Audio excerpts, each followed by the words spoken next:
திட்டமிட்ட ஊடக சவால்களை வெற்றி கொள்ள அரசு தயார். லால்காந்த வெளிப்படை.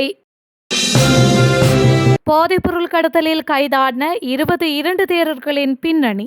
ஞானசார தேரரின் எச்சரிக்கை. டீசல் இறக்குமதியில் மோசடியா? அனுர் ஆட்சியில் அடுத்தடுத்து எழும் குற்றச்சாட்டுகள். ஐக்கிய தேசிய கட்சியுடன் இணைய தயாராகும் சஜித் தரப்பு. நாங்கள் தலைவணங்க மாட்டோம். ஹிஸ்புல்லா தலைவர் திட்டவட்டம். 1 வெடித்தால் 4 வெடிக்கும். ட்ரம்பின் மிரட்டலுக்கு ஈரானின் காத்திரமான பதிலடி.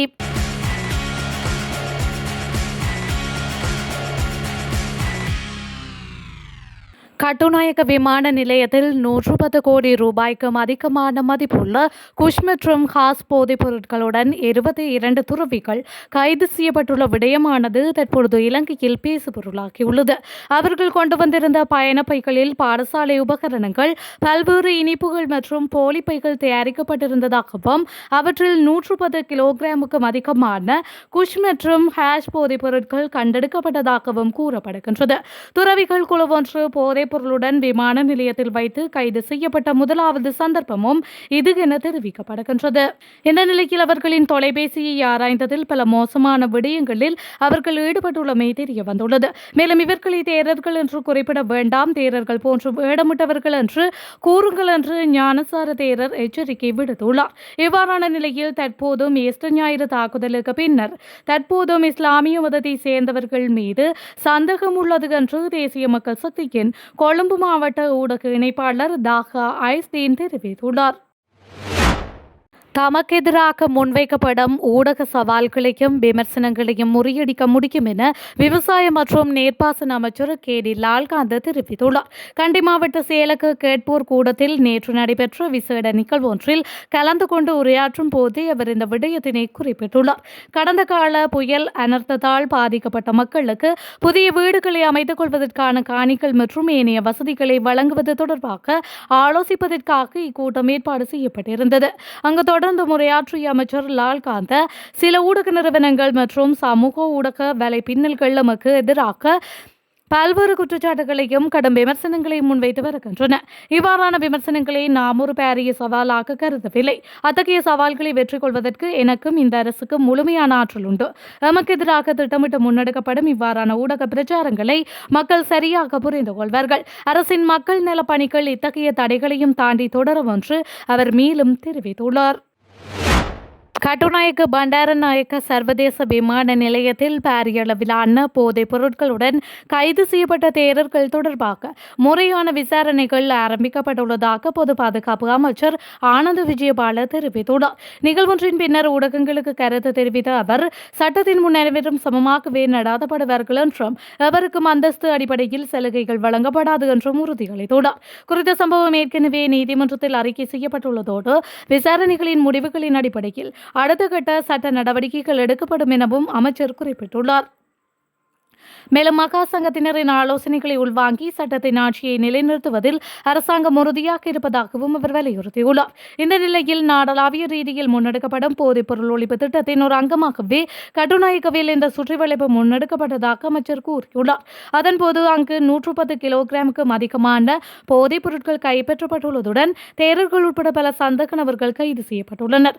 அந்த வகையில் இது தொடர்பான மேலதிக உண்மைகள் மற்றும் கண்டுபிடிப்புகள் உரிய நேரத்தில் நீதிமன்றத்தில் சமர்ப்பிக்கப்படும் என்றும் அமைச்சர் ஆனந்த் விஜயபால மேலும் தெரிவித்துள்ளார். எதிர்வரும் மே தினத்தை முன்னிட்டு ஐக்கிய மக்கள் சக்தி கட்சியால் நடாத்தப்பட உள்ள கூட்டத்தில் கலந்து கொள்ள ஐக்கிய தேசிய கட்சிக்கு அழைப்பு விடுக்கப்பட்டுள்ளது. ஐக்கிய மக்கள் சக்தியின் மே தின கூட்டம் மாளிகாவதி பி.டி. ஸ்ரீசேன மைதானத்தில் கட்சியின் தலைவர் சஜித் பிரேமதாசவின் தலைமையில் நடாத்தப்பட உள்ளது. இந்த நிலையில் குறித்த கூட்டத்தில் கலந்து கொள்ளுமாறு ஐக்கிய மக்கள் சக்தியின் பொதுச் செயலாளர் ரஞ்சித் மதும பண்டாரவினால் ஐக்கிய தேசிய கட்சியின் பொதுச் செயலாளர் தலதாது கோர்லவுக்கு அழைப்பு விடுத்து கடிதம் அனுப்பப்பட்டுள்ளது. குறித்த கடிதத்தில் நாடு எதிர்கொள்ளும் பிரச்சினைகளை சமாளிக்க இரு கட்சிகளும் இணைந்து செயல்பட வேண்டிய நேரம் வந்துவிட்டது என கட்சியின் பொதுச் செயலாளர் சுட்டிக்காட்டியுள்ளார். மேலும் கட்சியின் தலைவர் சஜித் பிரேமதாசவின் அறிவுரையின் பேரில் இந்த மே தின கூட்டத்துக்கு ஐக்கிய தேசிய கட்சியை அழைக்க முடிவு செய்துள்ளதாக ரஞ்சித் மதும பண்டார அந்த கடிதத்தில் சுட்டிக்காட்டியுள்ளமை குறிப்பிடத்தக்கது. இலங்கை பெட்ரோலிய கூட்டுத்தாபனம் மேற்கொண்ட டீசல் இறக்குமதியின் போது இடம்பெற்றதாக கூறப்படும் ஊழல் மற்றும் முறைகேடுகள் குறித்து விசாரணை ஒன்றை முன்னெடுக்குமாறு கோரி லஞ்ச அல்லது ஊழல் விசாரணை ஆணைக்குழுவில் முறைப்பாடு ஒன்று தாக்கல் செய்யப்பட்டுள்ளது. எதிர்க்கட்சிகள் இணைந்து கொடுக்கப்பட்ட இந்த முறைப்பாடு இன்று தாக்கல் செய்யப்பட்டுள்ளது. குறித்த சம்பவத்தினால் அரசாங்கத்திற்கு பெருமளவிலான நஷ்டம் ஏற்பட்டுள்ளதாக அந்த முறைப்பாட்டினூடாக அவர்கள் சுட்டிக்காட்டியுள்ளனர்.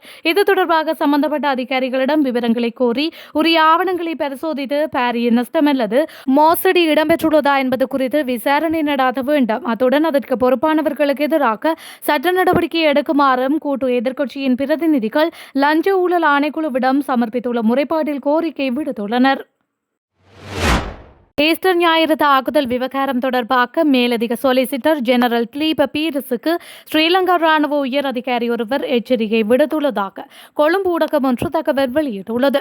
ஈஸ்டர் ஞாயிறு தாக்குதல் விசாரணையை சில ராணுவ அதிகாரிகள் தடுத்து வருவதாக திறந்த நீதிமன்றத்தில் மேலதிக சொலிசிட்டர் ஜெனரல் திலீப பீரிஸ் குற்றம் சாட்டியதை அடுத்து ராணுவத்தின் சட்டப்பிரிவை சேர்ந்த உயர் அதிகாரி ஒருவர் முதலில் மேலதிக சொலிசிட்டர் ஜெனரலை சந்தித்து பேச விரும்புவதாக தெரிவித்துள்ளார்.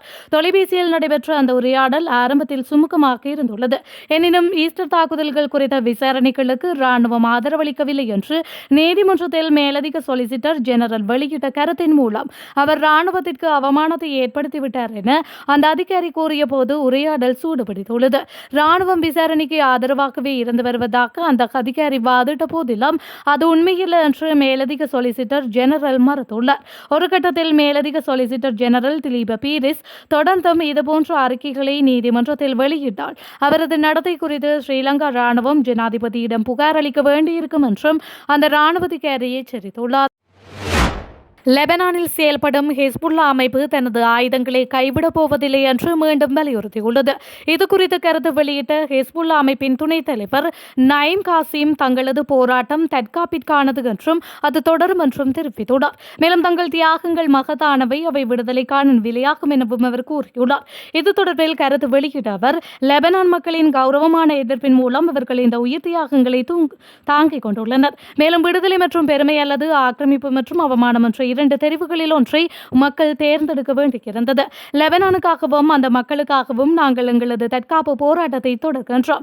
மார்ச் மாதத்திற்கு முந்தைய நிலைக்கு நாம் திரும்ப மாட்டோம். இஸ்ரேலிய ஆக்கிரமிப்புக்கு பதிலடி கொடுத்து அதை எதிர்கொள்வோம். அத்தோடு எதிரியின் அச்சுறுத்தல்கள் எதுவாக இருந்தாலும் தாங்கள் பின்வாங்க மாட்டோம். நாங்கள் தலைகுனிய மாட்டோம், தோற்கடிக்கப்பட மாட்டோம். அவர்களின் ஆற்றல்கள் வற்றாது. என்றுமே இஸ்ரேல் லெபனானில் நிலைத்திருக்க முடியாது. குறிப்பாக ஆக்கிரமிக்கப்பட்ட பாலஸ்தீனத்துடனான தெற்கு எல்லையின் கடைசி அங்குலம் வரை எங்கள் மக்கள் தங்கள் நிலங்களுக்கு திரும்புவார்கள் என்று அவர் மேலும் உறுதியளித்துள்ளார். ஒரு ஒப்பந்தத்திற்கு வராவிட்டால் ஈரான் எண்ணெய் உட்கட்டமைப்புகள் வெடிக்கும் என அமெரிக்க ஜனாதிபதி டொனால்ட் ட்ரம்ப் மிரட்டல் விடுத்த நிலையில் அதற்கு ஈரானும் தகுந்த பதிலடியை கொடுத்துள்ளது. இந்த முற்றுகையின் விளைவாக எண்ணெய் கிணறுகள் உட்பட எங்களது உட்கட்டமைப்பிற்கு ஏதேனும் சேதம் ஏற்பட்டால் ஆக்கிரமிப்பாளருக்கு ஆதரவளிக்கும் நாடுகளின் அதே போன்ற உட்கட்டமைப்பின் மீது எங்களுக்கு ஏற்பட்ட சேதத்தை விட 4 மடங்கு சேதத்தை நாங்கள் ஏற்படுத்துவோம் என்று உறுதியளிக்கின்றோம் என்று அவர் மேலும் தெரிவித்துள்ளார்.